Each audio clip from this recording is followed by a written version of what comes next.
Hey,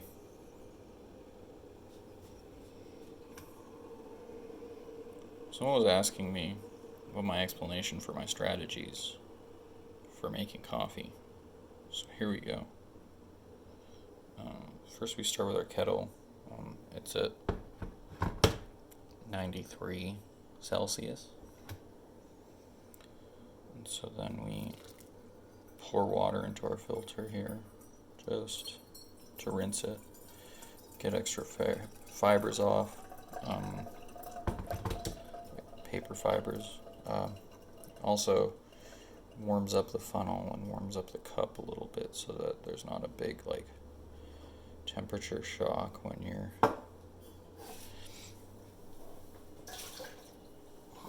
making a coffee. So now we put it on a scale. I measure my beans beforehand before I grind them. Go to 25.5 grams generally. 25, but I figured that I'll lose half a gram in the grinder. I never do. I just always gain a gram somehow. I think I have unlimited coffee in my grinder. Today we have 25.3, so that's pretty close.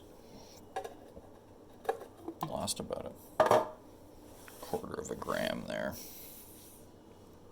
Okay, so now we know how much coffee we've got.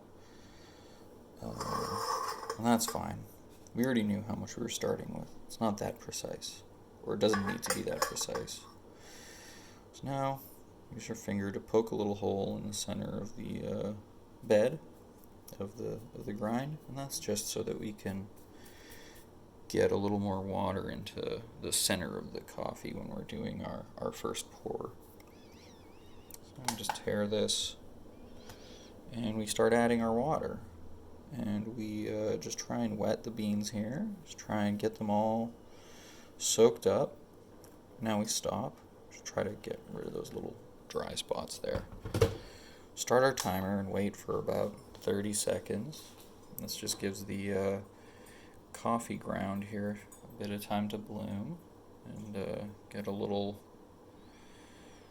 primed up for the big steeping and percolation that's coming up next. But so you see all these bubbles and stuff here. That's good.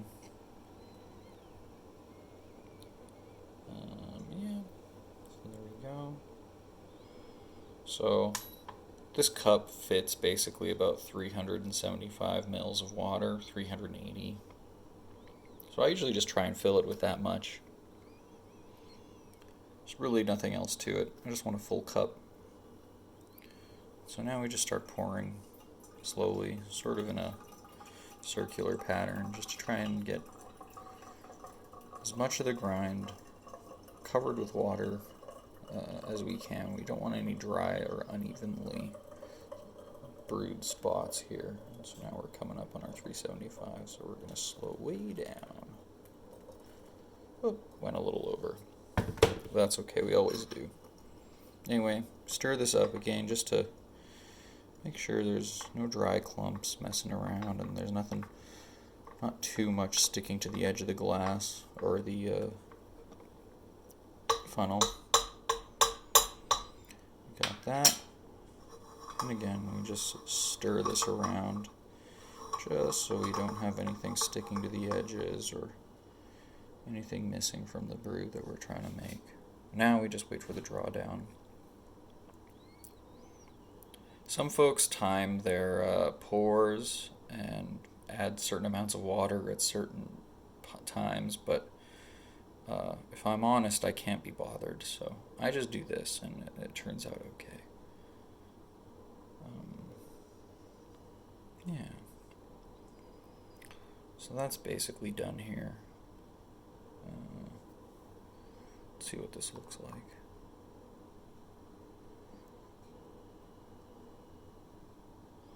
That's a coffee. Alright. Well, Mike, I hope that this was fun and exciting and whatever, Hope you liked it. So, yeah. Have a good morning, everybody. See ya.